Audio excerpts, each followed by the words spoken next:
सितंबर 2026 intake के लिए अगर आप ऑस्ट्रिया में पढ़ना चाह रहे हैं तो ये वीडियो आपके लिए कंप्लीट गाइड है। इस वीडियो में आपको स्टेप बाय स्टेप बताया जाएगा कि आपने किस वक्त में क्या करना है। क्या आप सितंबर के इनटेक को अभी भी ग्रैब कर सकते हैं या नहीं? आपका एक्सपेंस कितना आएगा? क्या बैचलर्स के प्रोग्राम्स अवेलेबल हैं? अगर हैं तो रिक्वायरमेंट क्या है? क्या मास्टर्स के प्रोग्राम अवेलेबल हैं? अगर हैं तो रिक्वायरमेंट क्या है? क्या स्पाउस वीज़ा अलाउ है? अगर है तो रिक्वायरमेंट क्या है? क्या हमें लैंग्वेज टेस्ट चाहिए या नहीं चाहिए? हमारा टोटल एक्सपेंस कितना आएगा? एम्बेसी पाकिस्तान में है या नहीं है? इन तमाम सवालों का जवाब इस वीडियो में है।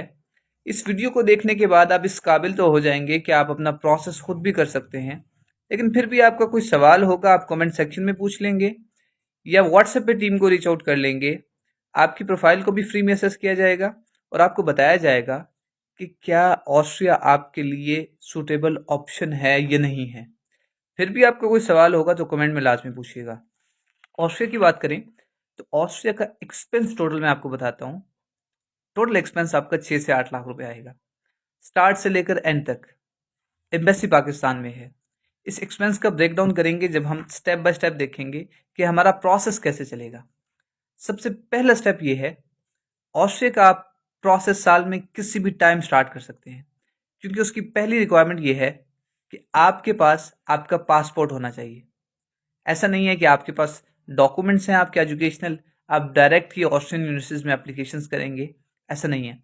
सबसे पहले आप अपने पासपोर्ट पे ऑस्ट्रियन एम्बेसी में लीगलाइजेशन और वेरिफिकेशन की अपॉइंटमेंट लेंगे। अभी आपके पास सिर्फ पासपोर्ट है और आपके एजुकेशनल डॉक्यूमेंट्स हैं। पासपोर्ट पे आपने ऑस्ट्रियन एम्बेसी की लीगलाइजेशन वेरिफिकेशन की अपॉइंटमेंट बुक करनी है। हाईली कंपेटिटिव है। लास्ट टाइम हमने स्टूडेंट्स की बुक की, 15 डेज पहले ओपन हुई, रात के 2 बजे ओपन हुई। तो 5 से 10 मिनट के लिए ओपन होती है, क्लोज हो जाती है। आपने पासपोर्ट पे अपॉइंटमेंट बुक करनी है। अपॉइंटमेंट की कॉस्ट है 14 यूरोस, इंक्लूडिंग टैक्सेस आपके तकरीबन 6,000 रुपये कॉस्ट आ जाती है। दूसरा स्टेप ये है कि आपने अपॉइंटमेंट बुक कर ली। सपोज करते हैं आपको मार्च की अपॉइंटमेंट मिली।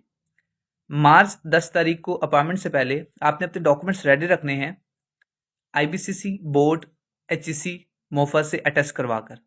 ऑस्ट्रिया में मैं वीडियो बना चुका हूँ, मेरी इसी प्रोफाइल पे पिंड भी है, वो भी जाकर देख सकते हैं। आपने 10 मार्च तक डॉक्यूमेंट्स रेडी रख लिए। 10 मार्च को आपने वीएफएस सेंटर जाना है अपने डॉक्यूमेंट्स सबमिट करने। अब वो फ्री ऑफ कॉस्ट तो सबमिट नहीं है, वहाँ पे आपको फी पे करनी है, जो ऑस्ट्रिया के प्रोसेस का सबसे बड़ा एक्सपेंस है, सबसे मेजर एक्सपेंस है। लीगलाइजेशन एंड वेरिफिकेशन की फी। लीगलाइजेशन की फी है 36,000 PKR पर पर्सन और वेरिफिकेशन की फी है, सॉरी, लीगलाइजेशन की फी है 80 यूरो पर डॉक्यूमेंट। वेरिफिकेशन की फी है 36,000 PKR पर पर्सन। मतलब 36,000 तो आपकी वेरिफिकेशन के हो गए और लीगलाइजेशन डिपेंड करेगी डॉक्यूमेंट्स पे कि आपके डॉक्यूमेंट्स कितने हैं। यूजुअली एक्सपेंस आता है 1,20,000 से 1,50,000 तक, ये माइंड में रखना है। आपने डॉक्यूमेंट्स अटेस्ट होने के लिए दे देने हैं। इस दौरान आपने आइट्स करना है। आइट्स करना बड़ा लाजमी है। आइट्स करेंगे आप, डॉक्यूमेंट्स वापस आते आते 2 से 3 माह लग जाएंगे। आइट्स करना है। अगर बैचलर्स में जा रहे हैं तो आपने 6 से 6.5 बैंड स्कोर करने हैं। अगर आप मास्टर्स में जा रहे हैं आपने 6.5 से 7 बैंड स्कोर करने हैं। बैचलर्स में जाने के लिए 12 years of education he require है, लेकिन आपने प्रोसेस तब स्टार्ट करना है जब आपके इंटर में 80% या उससे ज़्यादा मार्क्स हो। उससे कम मार्क्स हो आप प्रोसेस स्टार्ट ना करें। मास्टर्स में अगर जा रहे हैं तो मास्टर्स में जाने के लिए मैं रिकमेंड करता हूं कि आपकी CGPA 3.3 प्लस हो। हाईली रिकमेंडेड है 3.5 प्लस हो, इससे कम हो तो ना करें। हर यूनिवर्सिटी का अलग ग्रेडिंग क्राइटेरिया होता है। अगर आप असेस करवाना चाह रहे हैं कि आपकी प्रोफाइल एलिजिबल है या नहीं, तो कमेंट कर दें या व्हाट्सएप पे रीच आउट कर लें, हमारी टीम आपको बता देगी कि आपकी प्रोफाइल एलिजिबल है या नहीं है। अब आपने अप्लाई कर दिया, डॉक्यूमेंट्स आपके वापस आ गए, आपका आइट्स कंप्लीट हो गया, कोर्स शॉर्टलिस्टिंग कंप्लीट है। यूनिवर्सिटीज में एप्लीकेशंस करनी है। अभी तक 90% यूनिवर्सिटीज की कोई एप्लीकेशन फी नहीं है, आपने डायरेक्ट एप्लीकेशन सबमिट करनी है।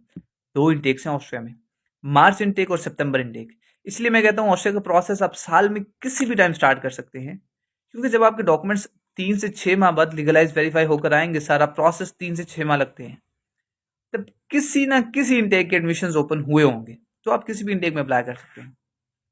आप एप्लीकेशंस कर देंगे जो भी इनटेक ओपन हुई। हम सपोज करते हैं कि मार्च इनटेक ही ओपन थी, हमारे पास डॉक्यूमेंट्स रेडी हुए, जुलाई अगस्त में हमारे पास आ गए, हमने एप्लीकेशंस करना स्टार्ट कर दी।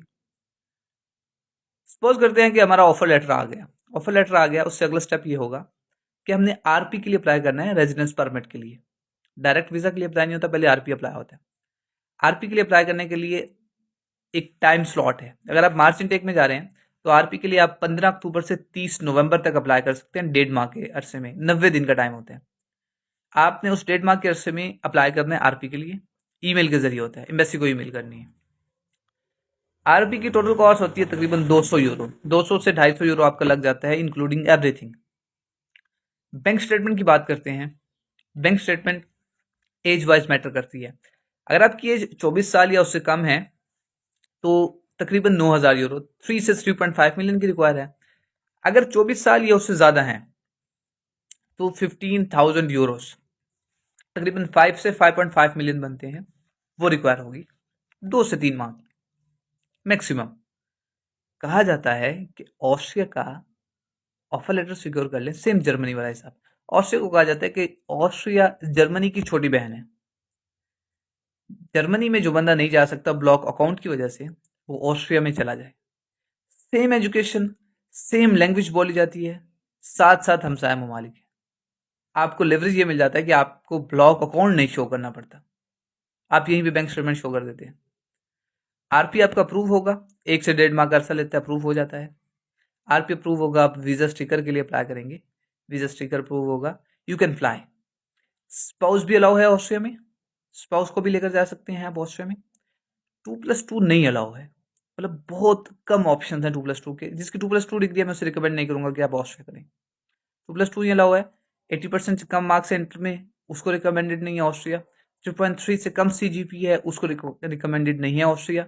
अगर कोई विदाउट लैंग्वेज टेस्ट जाना चाह रहे तो उसको रिकमेंडेड नहीं है ऑस्ट्रिया। ऑस्ट्रिया से रिलेटेड आपका कोई भी सवाल है, कोई भी क्यूरी है, कमेंट में पूछ लें या व्हाट्सएप पे टीम को रीच आउट कर लें।